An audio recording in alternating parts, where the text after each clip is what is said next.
Jemaat Tuhan semua, Salam. Dalam perayaan Minggu Sengsara Kristus yang kedua, kita merenungkan firman Tuhan dalam tema Yesus menderita akibat dosaku. Saudara-saudari yang terkasih dalam Kristus, dalam hukum sebab akibat,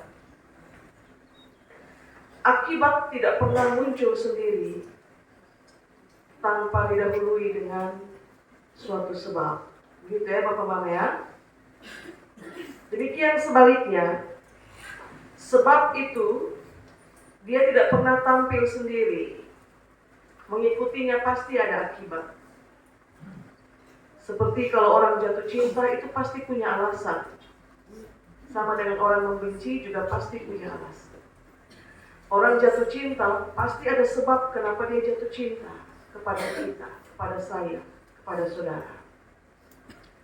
Seperti kata pepatah, tidak ada asap tanpa ada api lebih dahulu. Demikian gambaran hukum sebab akibat. Tidak ada akibat tanpa sebab yang mendahului. Dalam konteks renungan kita tentang penderitaan Yesus, berlaku juga hukum ini, hukum sebab akibat. Sehingga ketika muncul pertanyaan, kenapa Yesus menderita? Saudara, kenapa Yesus menderita? Pertanyaan ini sesungguhnya sedang mempertanyakan apa yang menjadi sebab sampai Yesus menderita. Karena penderitaan Yesus itu akibat. Tapi apa sebab yang mendahului penderitaan itu? Nah, itu yang mau kita renungkan pagi ini. Jelas dia menderita, tapi apa sebabnya? Dalam bahasa tema renungan kita tertulis bahwa penderitaan Yesus adalah akibat dari dosaku. Maka sekarang kita tahu penderitaan Yesus sebagai akibat itu disebabkan oleh karena dosa saya, dosa saudara, dosa kita semua, dosa dunia. Kalau demikian, maka sebab akibat dari penderitaan Yesus sudah kita ketahui. Ya, saya berbuat dosa, maka akibatnya Yesus yang menderita, menggantikan saya. Tapi ada hal lain yang harus mengikuti kenyataan ini, kenyataan sebab akibat ini. Setelah dia menderita akibat menanggung dosa saya dan saudara, apa yang harus kita lakukan sesudahnya? Jadi perenungan kita tidak hanya berhenti sampai kita tahu apa penyebab dan apa akibat, tapi apa yang akan kita lakukan sesudah kita tahu kebenaran sebab akibat itu. Bapak-Bapak, saya persilakan seorang jemaat membaca ayat 21.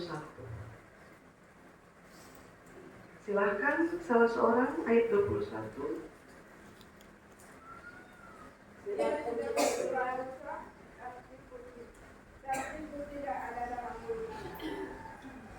Ayat 21, salah seorang anggota jemaat. Untuk itulah kamu dipanggil Allah, karena Kristus pun telah menderita untuk kamu, dan telah meninggalkan teladan bagimu, supaya kamu mengikuti jejaknya.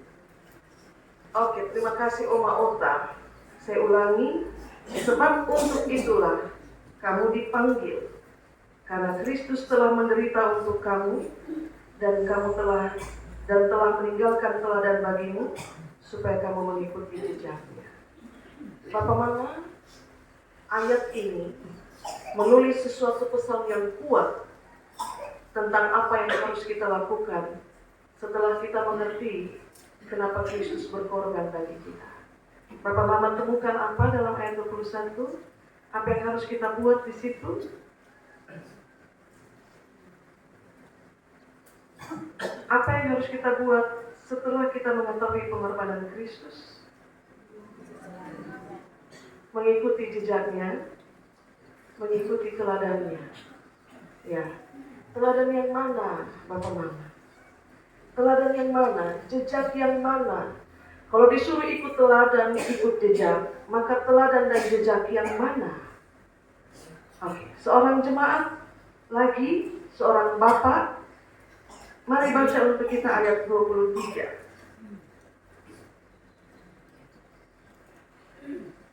Silahkan. Ketika ia dicaci maki, ia tidak membalas dengan mencaci maki. Ketika ia menderita, ia tidak mengancam, tetapi ia menyerahkannya kepada Dia yang menghakimi dengan adil. Terima kasih, Bapak Denny. Oke, teladannya sebenarnya dari ayat 22, tapi mari kita renungkan bersama ayat 23. Waktu ia dicaci maki, ia tidak membalas dengan caci maki. Itu pertama. Saudara, ketika engkau dicaci maki, apakah engkau mengikuti teladan ini?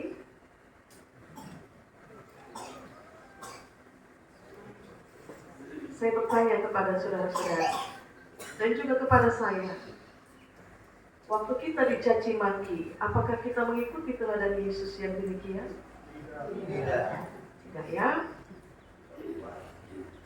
Secara kasuistik, walaupun suara terbesar bilang tidak, tapi saya percaya dalam ruangan kebaktian ini ada juga yang mengatakan ya. Karena kita tidak bisa pukul rata, segala sikap kita harus sama dengan orang lain. Secara kasuistik dan yang paling dominan, yang terjadi adalah kita akan membalas. Kalau dia caci maki kita dengan cicak, kita akan berupaya untuk caci maki balas dia dengan kadal. Harus lebih besar. Kalau dia caci maki kita dengan kadal, berupaya kita sekuat tenaga untuk mencaci maki dia dengan buaya. Kita akan berupaya untuk bagaimana bisa membalas dia lebih sakit dari apa yang kita terima. Itu kita, Bapak Mama. Tidak ada pengampunan kalau bisa. Seperti rasa sakit yang kau buat untuk saya juga akan buat hal yang sama. Dan kalau bisa, itu lebih menyakitkan. Ternyata kita tidak ikut teladan itu. Belum ya, mungkin lebih tepatnya belum. Yang berikut, dalam ayat 23. Ketika ia menderita, ia tidak mengancam, tapi ia menyerahkan kepada Dia yang menghakimi dengan adil. Ketika saudara menderita, apakah saudara menyerahkan perkara itu kepada yang berwenang? Atau saudara memutuskan untuk tunggu karma terlalu lama? Ya, tunggu karma terlalu lama. Karma datang terlalu lama. Duluan sudah. Yang terjadi adalah apa, Bapak Mama? Kita membalas lebih dulu. Teladan Kristus adalah Dia tidak mengancam. Tapi yang dominan kita buat, sekali lagi ini kasuistik. Kita akan balas untuk mengancam. Karena kau buat saya menderita. Yang paling ekstrem kita pergi cari dia, kita kasih dia pelajaran, kita pukul dia sampai setengah, karena dia berani ancam, berani buat susah. Dan kita tidak lagi menyerahkan dia kepada Dia yang dapat menghakimi dengan adil. Bapak, Mama, saudara-saudari yang terkasih, kalau demikian kenyataannya, maka ada lagi pertanyaan untuk kita. Kalau begitu, apakah kita harus menerima saja semua perlakuan itu yang diarahkan kepada kita?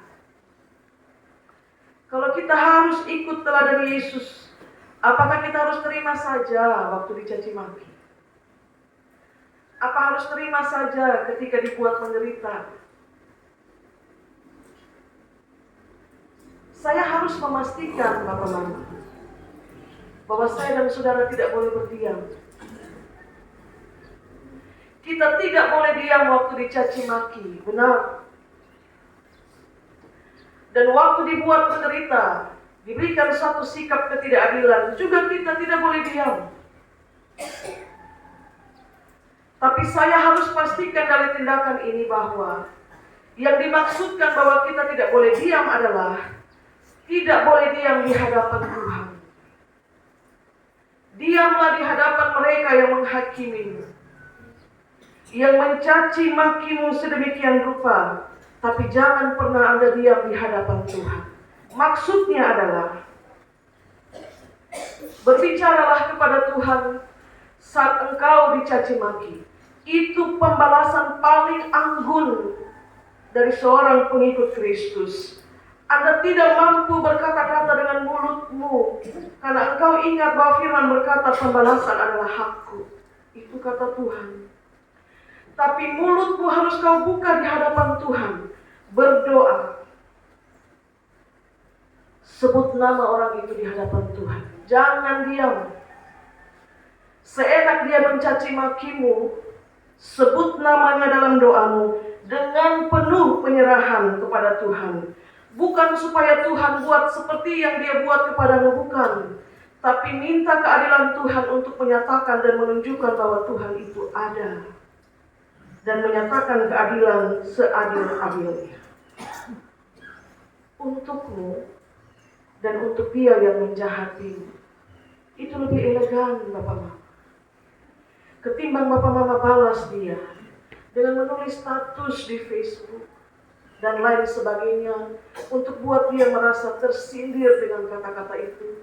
Baik kok dia buka dan dia baca dan dia tersindir, yang ada mungkin dia juga balas hal yang sama. Jangan diam di hadapan Tuhan.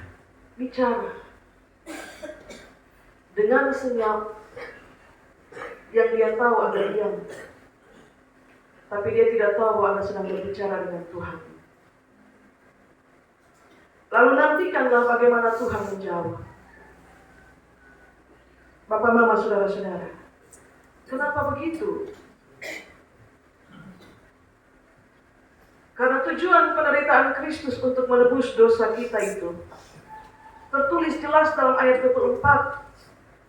Silakan satu orang baca lagi ayat 24.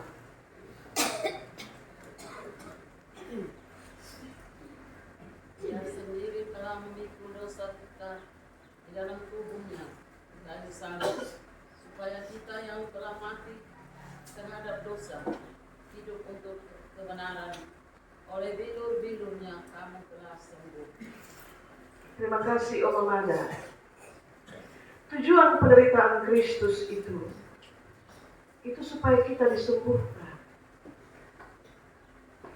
Disembuhkan dari apa? Disembuhkan dari semua penyakit yang membuat kita berdosa. Kita orang-orang yang sudah disembuhkan, maka tidak boleh lagi ada seorang pun yang boleh membuat kita kembali sakit karena dosa. Jadi saya sudah disembuhkan dari dosa untuk membalas dendam, keinginan untuk membalas dendam, membalas sakit hati. Saya tidak mengizinkan seorang pun untuk membawa saya kembali jatuh dalam sakit itu. Karena saya sudah disembuhkan. Karena itu yang saya lakukan, saya serahkan kepada Dia. Saya tidak boleh mencemari diri saya dengan sakit itu, karena Kristus sudah sembuhkan saya. Sakit hatimu, lukamu, serahkan pada Tuhan. Perkaramu, serahkan pada Tuhan. Ini lebih baik daripada cerita kiri kanan tentang keluh kesah. Ya. Kadang-kadang ada orang mendengar dengan penuh empati, tapi yang terjadi juga adalah mereka memberi telinga untuk mendengar, tapi kemudian melanjutkan apa yang menjadi ceritamu kepada yang lain. Bapak Mama ingat, kita bukan lagi domba yang tersesat. Kita domba yang sudah dibawa kembali kepada gembala dan pemelihara jiwa kita. Demikian yang tertulis dalam ayat 25. Kita bukan lagi domba yang tersesat, sama dengan ayat 23. Kita bukan lagi orang sakit, Karena kita sudah disembuhkan. Serahkan seluruh perkaramu kepada gembalamu. Kenapa? Karena domba tidak punya tongkat. Yang pegang tongkat dalam perjalanan bersama kawanan itu gembala. Biarkan dia yang memukul para lawanmu dengan tongkat itu, dan engkau berlindunglah di balik pimpinan gembala. Jangan paksa pukul lawanmu karena padamu tidak ada tongkat. Yang pegang tongkat itu gembala. Karena itu saya ulangi, serahkan semuanya kepada Tuhan. Sebut nama orang itu dalam doa kepada Tuhan. Bukan untuk menyuruh Tuhan menghakimi dia, tidak. Tapi menyebut namanya dan minta keadilan Tuhan atas engkau dan dia. Dan biar Tuhan yang menyatakan keadilan itu. Itu pesan firman Tuhan dalam perayaan Minggu Sengsara yang kedua. Yesus sudah menderita akibat dosaku. Sudah selesai dia menebus. Tapi yang harus terus kita lakukan, ikuti teladannya. Tidak sempurna Bapak-Bapak, bahkan belum. Tapi tidak ada salahnya kita terus melakukan, mencoba.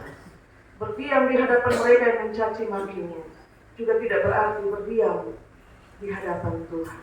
Sampaikan kepada Tuhan. Tuhan berkati kita dengan firman-Nya. Amin.